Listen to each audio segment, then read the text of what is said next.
국내 3대 스마트폰 제조사 펜텍의 박병엽 부회장이 사의를 표명했습니다. 신용평가사 S&P가 한국의 국가신용등급과 전망을 현행 A+ 안정적으로 유지했습니다. 동양그룹이 화력발전 사업을 위해 설립한 핵심 기업인 동양파워지분까지 전량 매각할 수 있다는 방침을 세웠습니다. 정부가 2017년까지 수출 1억 달러 이상의 글로벌 전문기업 400개를 집중 육성합니다. 시청자 여러분 안녕하십니까. 센경제 현장의 임동석입니다. 오늘 코스피지수 투신권이 10일 거래일 연속 순매도를 이어간 가운데 외국인의 매수세는 오히려 또 큰 폭으로 또 줄어들었습니다. 이에 따라서 소폭으로 하락 마감했는데요. 김종성 기자를 연결합니다. 안녕하십니까. 안녕하세요. 네, 오늘 시황부터 들려주십시오. 네, 오늘 코스피지수는 전날보다 2.31포인트, 0.11% 내린 2007.10에 마감했습니다. 오늘 코스피 지수는 장 초반 외국인과 기관의 동반 매도에 2천선이 붕괴되기도 했는데요. 그러나 외국인이 순매수 전환하고 개인도 한 달 만에 순매수를 보이면서 낙폭을 줄여 2천선을 지켰습니다.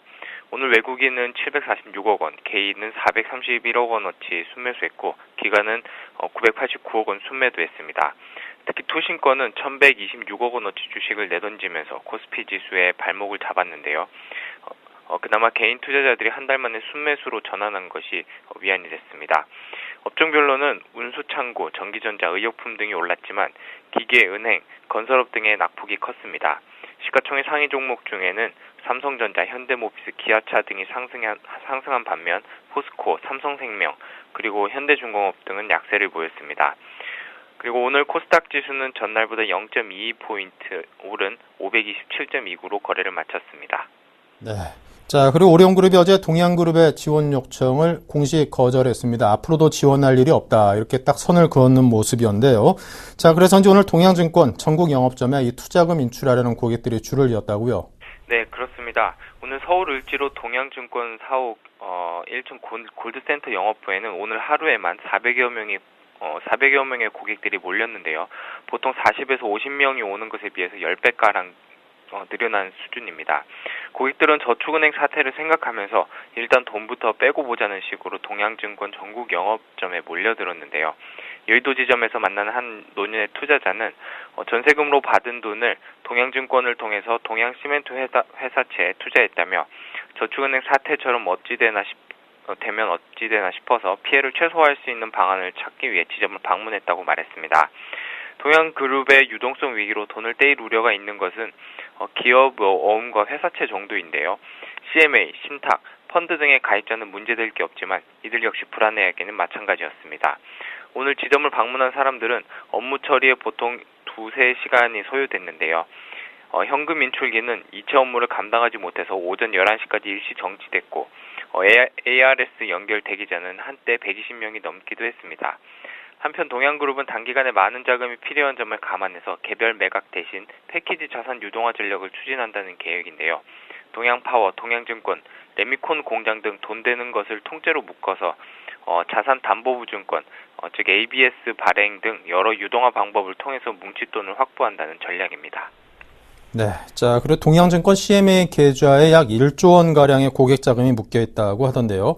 자, 그렇다면 이제 CMA 자금은 어디까지 보호를 받을 수 있는 겁니까? 네, 일단 동양증권 CMA에 넣어둔 자금은 법적으로는 예금자 보호 대상이 아닙니다. 동양증권은 지난 2011년 종합금융업 면허를 반납하면서 예금자 보호 CMA를 판매할 수가 없게 됐는데요.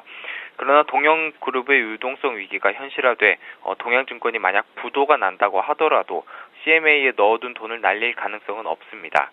CMA는 보통 국공채와 우량 회사채에 투자하는데 이 채권이 고스란히 예탁결제원에 예탁되고 증권사의 고객이 예치한 현금성 자산도 한국증권금융에 별도로 예치되기 때문인데요. CMA 특성상 일부 손실을 볼 수는 있지만 한국증권금융에 예치된 예탁금은 고객이 요청하면 우선적으로 변제받을 수 있기 때문에 큰 문제가 없습니다. 동양증권 창구를 통해서 주식 계좌를 개설했거나 펀드, 신탁 상품에 가입했다 하더라도 걱정할 필요는 없습니다. 증권사는 매매를 중개하면서 수수료 수익만 얻을 뿐 고객 자금을 함부로 유용할 수가 없기 때문에 동양증권이 만에 하나 부도라는 최악의 상황을 맞이한다 해도 아무런 문제가 되지는 않습니다. 펀드도 상품만 동양증권에서 판매하는 것일 뿐 운용은 자산운용사가 하고 자금 역시 모두 수탁회사에 맡겨져 있습니다. 수탁회사는 은행이 담당하고 있어서 시중은행이 영업 정지를 당하지 않는 한 안전합니다. 다만 동양증권은 물론 다른 증권사를 통해서 동양계열 기업업이나 회사채를 매입한 투자자는 손실이 불가피한 상황입니다. 금융투자업계에 따르면 개인 투자자들이 들고 있는 동양 회사채와 CP 잔액은 1조 5천억 원에 이르는데요. 부도 위험이 부각된 상황에서 동양그룹 회사채를 인수하겠다는 매수자를 찾기 어렵고 설사 환매를 하더라도 회사채 가격이 하락한 만큼 손해를 보일 가능성이 큽니다. 네, 그러니까 결론적으로는 회사채, 기업보험 CP를 들고 있는 투자자분들은 좀 걱정을 하셔야 될 상황인 것이고 나머지 분들은 그렇게 큰 걱정을 할 필요까지는 아직은 없다. 이렇게 정리를 해볼 수 있을 것 같습니다. 자, 지금까지 증시 소식 김종성 기자와 함께했습니다. 감사합니다. 고맙습니다.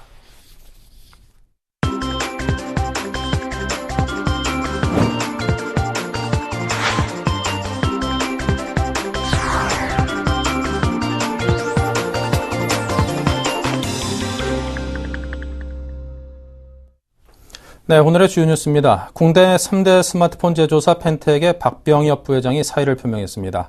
24일 박 부회장은 국내외 스마트폰 시장에서 펜텍의 실적이 좋지 못한 데 대한 책임을 지고 은행 채권단에 사의를 표명한 것으로 알려졌습니다. 박 부회장의 사퇴를 결심한 것은 회사 경영을 책임지는 상황에서 실적이 좋지 않은 것과 관련해 채권단 등의 미안함을 느꼈기 때문으로 풀이되며 워크아웃 이후 쉬지 못하고 업무를 계속한 데 따라 건강상의 문제도 고려한 것으로 전해졌습니다. 박 부회장은 펜텍 회생을 위해 삼성전자로부터 530억 원 규모의 투자 유치를 하는 등 백방으로 노력을 해왔습니다. 네, 신용평가회사 S&P가 한국의 국가신용등급과 전망을 현행 A+ 안정적으로 유지했습니다. S&P는 우호적인 정책 환경과 양호한 재정 건전성, 견실한 대외 채무 구조를 감안해 현행 유지를 결정했습니다. 특히 흑자를 기록 중인 재정 수지와 낮은 수준의 정부 부채에도 높은 점수를 줬습니다. S&P는 성장률 증가와 단기회채 비중이 줄어 국내 은행의 대외 건전성이 높아지면 신용등급은 상향 조정될 수 있지만 급진적인 통일 가능성의 고조와 북한 리스크 심화 등은 신용등급의 하향 요인이라고 덧붙였습니다. 동양그룹이 화력발전 사업을 위해 설립한 핵심 기업인 동양파워 지분까지 전량 매각할 수 있다는 방침을 세웠습니다. 동양그룹은 동양매직과 섬유사업부, 레미콘 공장 등 핵심 사업부 매각을 추진하고 있고 동양증권 등 주요 계열사 지분도 내다 팔기로 했습니다. 특히 현재 100%를 보유한 동양파워 지분을 매각할 방침입니다. 동양파워는 최대 1조 원에 달하는 지분 가치를 보유한 것으로 평가되고 있습니다. 시장에서는 지분 가치가 최대 1조 원에 달하는 동양파워 매각이 성사되면 동양그룹이 이번 유동성 위기에서 벗어날 수 있을 것으로 보고 있으며 채권단은 동양그룹에 대한 추가 자금 지원 불가 입장을 고수하고 있습니다. 정부가 2017년까지 수출 1억 달러 이상의 글로벌 전문기업 400개를 집중 육성합니다. 산업통상자원부는 24일 세종로 청부 서울청사에서 열린 경제관계 장관회의에서 글로벌 전문기업 육성 방안을 보고했습니다. 산업부는 1차 공모를 통해 후보업체 46개를 대상으로 각종 지원을 제공해 글로벌 시야를 키워준다는 전략이며 산업부는 내년 중 후보기업 150여 개를 추가 선정할 계획입니다. 또 후보 기업의 우수 신규 인력 또는 3년 이상 재직자를 대상으로 세계적 수준의 명문 경영, 법과, 공과대학원의 교육훈련을 지원해 글로벌 안목을 갖춘 차세대 CEO군 60명을 길러낼 방침입니다. 이 밖에 후보 업체들이 해외 바이어에게 감성적으로 접근할 수 있는 브랜드와 CI 구축 작업을 돕기로 했습니다. 나라 빚이 500조 원에 가까워지면서 올해 국가채무 이자 비용만 20조 원을 돌파해 사상 최고를 기록했습니다. 정부는 올해 국가채무에 따른 이자로 20조 3천억 원을 지출할 예정이며 국민 1인당 40만 4천 원을 부담하게 되는 셈입니다.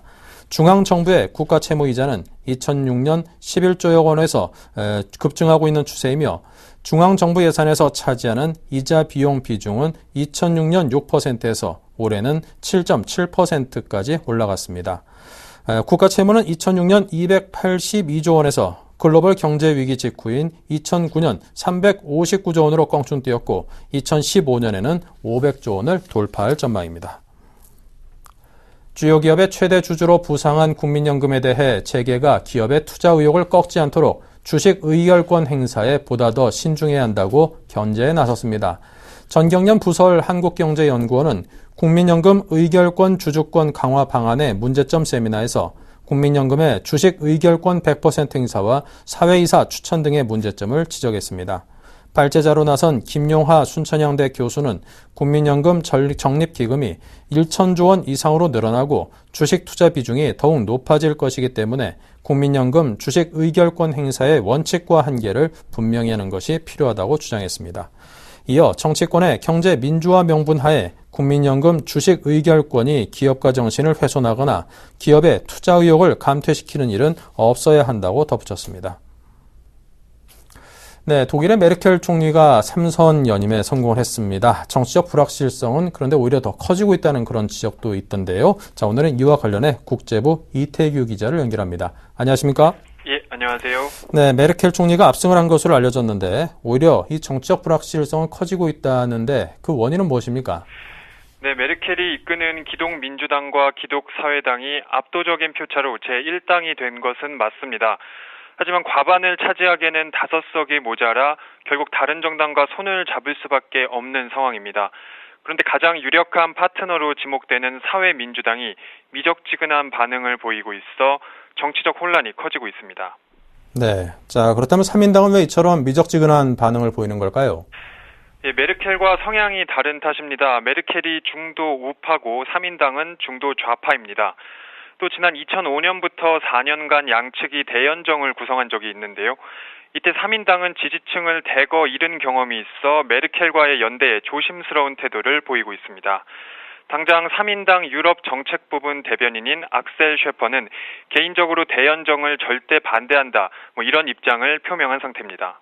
네, 자 메르켈 총리 입장에서는 기뻐하는 것도 잠시고 다시금 굉장히 바빠지겠군요. 어떻게 될까요? 예, 그렇습니다. 어제 메르켈 총리는 3인당과 접촉을 하기 시작했고 다른 정당과의 연정 가능성도 열어놓고 있다는 뜻을 밝히면서 본격적으로 연정 구석 작업에 착수했습니다. 네, 자 그렇다면 이런 불확실한 상황이 언제까지 지속될 것으로 내다보십니까? 예, 전문가들은 연정이 구성되기까지 앞으로 최대 2달 정도 걸릴 것으로 보고 있습니다. 문제는 현재 유럽 내 산적한 과제가 많아 이런 독일 국내 정치 불확실성이 유럽 경제 전체에 악영향을 미칠 수 있다는 것인데요. 당장 급한 불이 그리스입니다. 최근 독일 볼프강 쇼이블레 재무장관은 그리스가 3번째 구제금융을 받아야 한다고 말한 바 있는데요. 구제금융 돈줄을 쥔 독일이 내부적으로 흔들리면 그리스로의 자금 수혈이 끊길 수도 있습니다. 이런 우려에 어제 독일 증시는 0.5% 하락했으며 유럽 각국 증시도 모두 하락한 채 장을 마쳤습니다. 네, 잘 들었습니다. 지금까지 국제부 이태규 기자의 정리였습니다. 감사합니다. 예, 고맙습니다.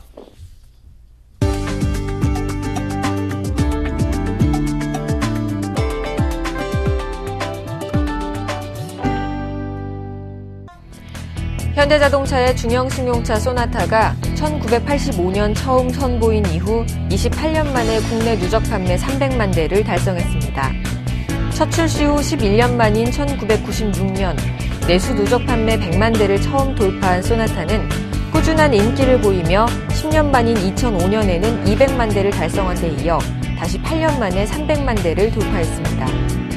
소나타는 1993년 소나타2와 1998년에는 EF 소나타, 2004년 NF 소나타, 2009년 YF 소나타에 이르기까지 출시될 때마다 판매 기록을 경신하며 국내 자동차 역사를 다시 써온 베스트셀링카입니다. 현대차 관계자는 소나타는 28년 동안 국내외 고객들에게 사랑을 받아온 한국 중형 승용차의 역사라며 이번 누적 판매 기록은 지속적인 품질 향상과 디자인 차별화 노력의 결실이라고 말했습니다.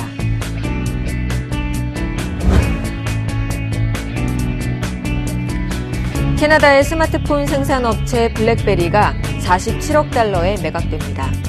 블랙베리는 최대 주주인 페어팩스 파이낸셜 홀딩스가 주도하는 컨소시엄에 주당 9달러의 가격으로 주식을 매각하는 데 합의했습니다. 이번 매각이 성사되면 블랙베리는 주식시장 상장이 폐지될 것으로 예상됩니다. 인수 컨소시엄 측은 앞으로 6주간 블랙베리의 장부를 들여다보며 실사 작업을 벌일 예정입니다. 블랙베리는 한때 오바마폰이라고 인기를 끌며 기업 스마트폰 분야 1위를 기록했지만 삼성전자와 애플의 공세를 견디지 못하고 경영난을 겪고 있었습니다.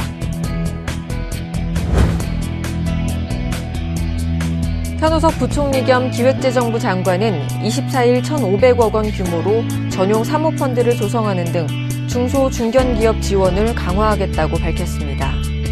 현 부총리는 경제관계 장관회의에서 중견기업 연합회의와 금융회사, 코트라 등과 연계해 중소 중견기업의 경영 전략과 금융, 인력, 마케팅 등을 집중 지원하겠다고 말했습니다.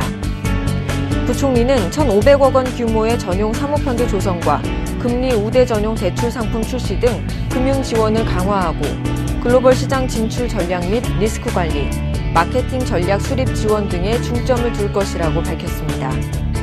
정부는 수출 2천만 불 이상 기업 중 성장 잠재력이 큰 200여 개 기업을 선정해 기업별 민관 매니저를 지정하고 맞춤형 지원 체계를 마련할 계획입니다.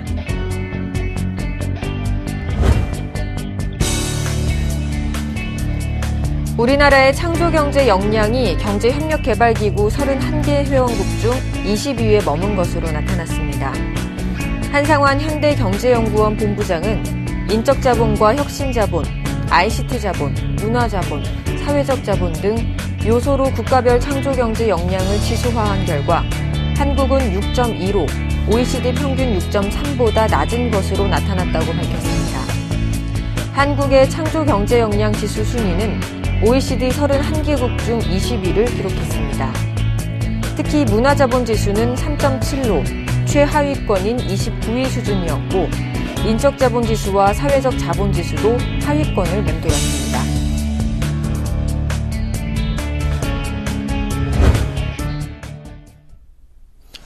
네, 이상으로 생경제 현장을 마칩니다. 감사합니다.